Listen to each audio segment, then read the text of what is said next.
Hola amigos, ¿qué tal? Stuart here with the Spain news update. We'll take a look at some of the main stories that have caught my attention in the press here in Spain, and we'll also take a look at some comments that have been left on the channel in recent times by viewers.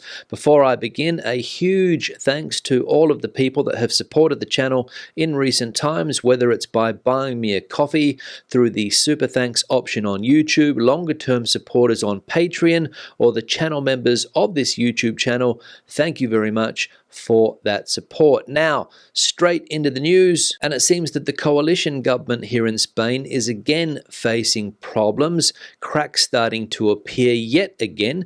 We've seen over the last 7 years or so, on many occasions, cracks appearing in this coalition government, but they have always managed to mend those cracks. This latest crisis between the government coalition, which is made up of the Socialist Workers' Party, the PSOE, and the far-left group of party Sumar, has been caused by the recent announcement made by Prime Minister Pedro Sánchez that the government is going to increase defense spending. As we can read here, how the bullet purchase from Israel sparked a new rift in Spain's government. The purchase of 15 million bullets by Spain's civil guard from an Israeli company has triggered a political crisis within the coalition government. The Ministry of the Interior had previously pledged not to engage in arms deals with Israel while the war in Gaza continued. However, it has now decided to proceed with the contract with the Guardian Defense and Homeland Security SA. This decision has provoked strong backlash from Izquierda Unida, the United Left,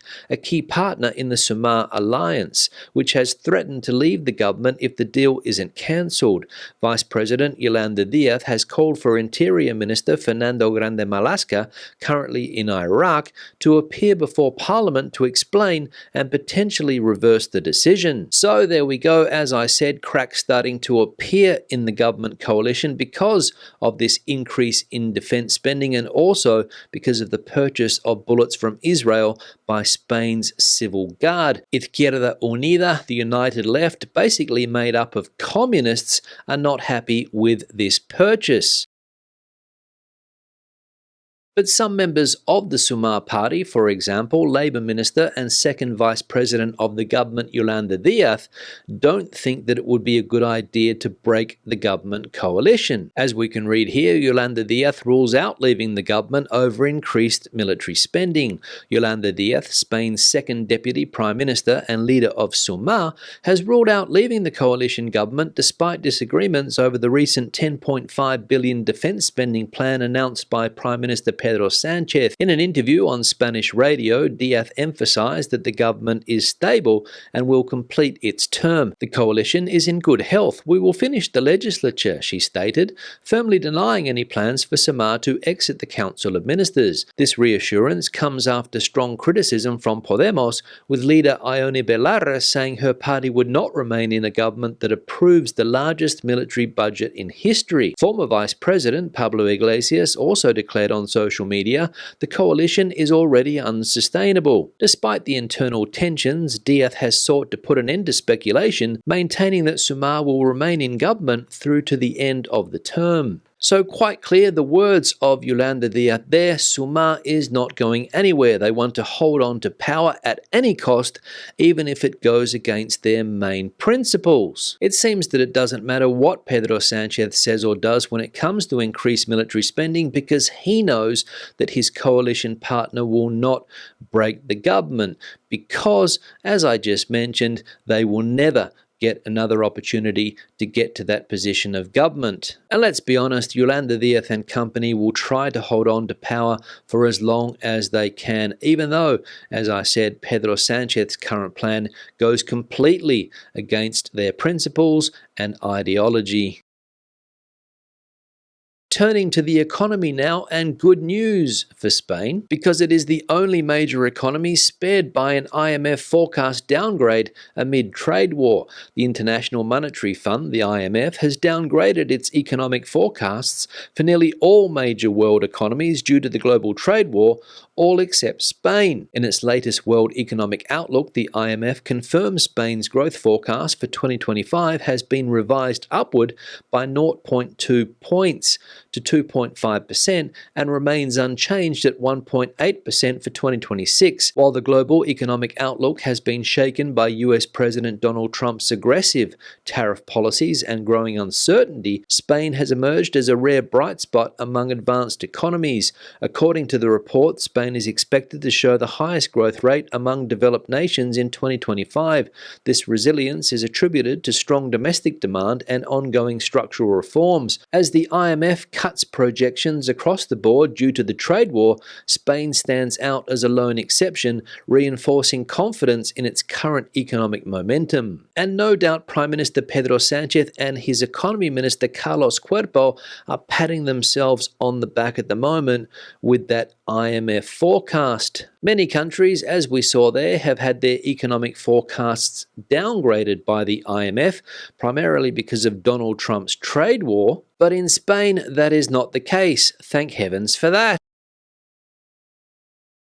And the final piece of news we'll look at today relates to Spain's now defunct Golden Visa. As we know, the Spanish government announced last year that it was scrapping the Golden Visa, and of course it came to an end earlier this month. However, as we can read here, foreign buyers rushed to purchase €500,000 plus homes before Spain ended its Golden Visa.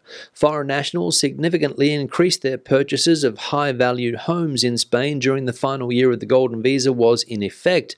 In 2023, foreign property purchases rose to nearly 93,000 transactions, a 6.4% increase from the previous year. Notably, sales of property over €500,000 jumped by 20%. This threshold was key as it previously allowed foreign investors to obtain a Spanish residency permit via the Golden Visa scheme, which was recently abolished. Real estate experts say the visa's pending elimination prompted an uptick in high-end property transactions as foreign buyers sought to benefit before the change. Francois Carrier, president of Coldwell Banker Spain and Andorra, confirmed a slight increase in international interest in €500,000 plus homes, noting that although the spike wasn't massive, it reflected a market reaction to the visa's conditions. Rising property prices overall also contributed to the surge in luxury home sales. So an interesting story there related to that Golden Visa scheme, which, as I said, no longer exists. The government cancelling that scheme for different reasons, but as we saw there, foreign investors rushing to buy property before it came to an end, that Golden Visa scheme. And all of the rich investors that missed out on that Golden Visa scheme, not sure if they're still interested in Spain or not, whether they're looking for other avenues to invest their money here to try and obtain residence, or whether they are now looking at other countries that they consider safe to invest their money and obtain residency. Don't know. Now let's have a look at some comments that have been left on the channel in recent times by viewers. The first one here from Good and Gee. Isn't it amazing how there's always money for bombs and guns? Looking after people seems to be a much lower priority. And another similar comment here from Nikki. Always money for war, never for Medicare or schools. You can't even get a doctor's appointment where I live. Thanks guys for the comment, and I'll firstly say to Nikki, sorry to see that you are in a situation where it's difficult to get access to primary health care. And obviously these comments coming off the back of the Spanish government's announcement the other day that it is increasing defense spending by some 10.7 billion euros, I believe.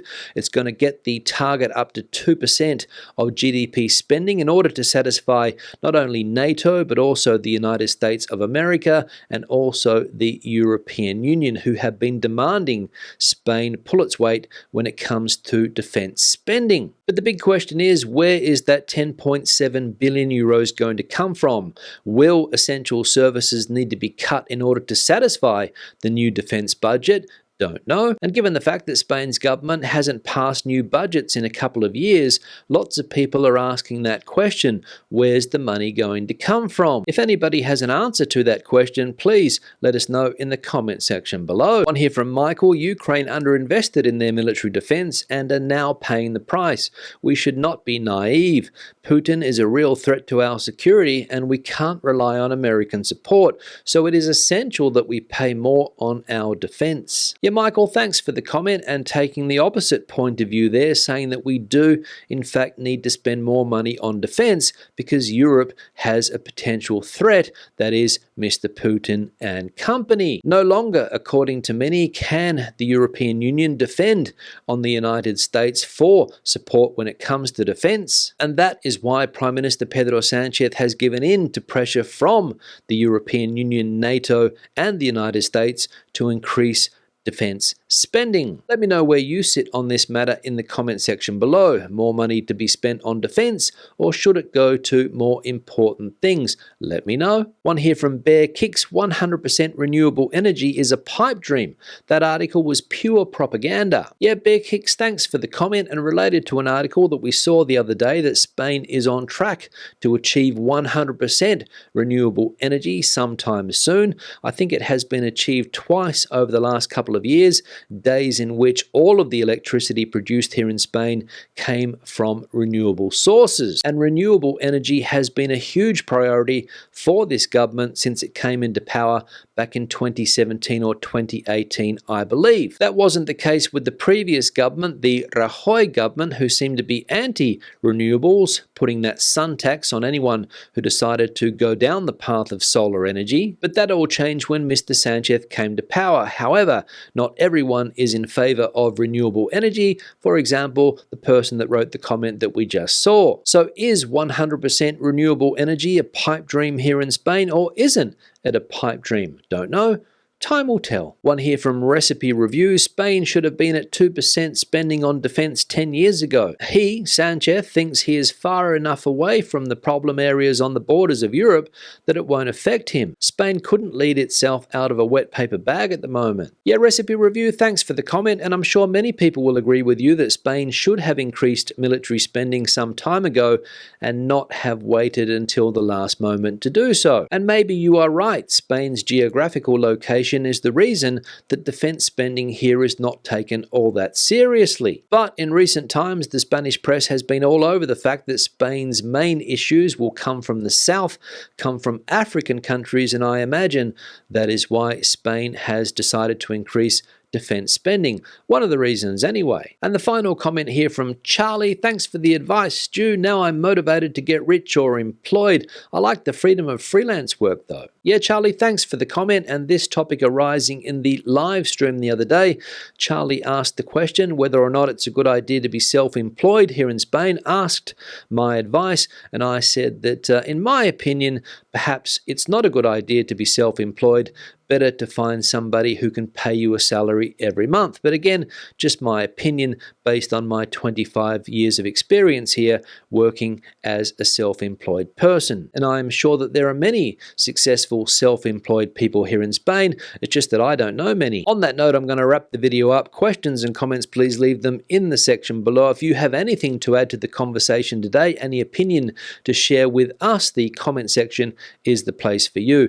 Give the video a thumbs up if you liked it, thumbs down if you didn't, subscribe to the channel if you have not done so already, and turn on notifications so that you know every time I release a new video. Until the next one, hasta luego from Spain.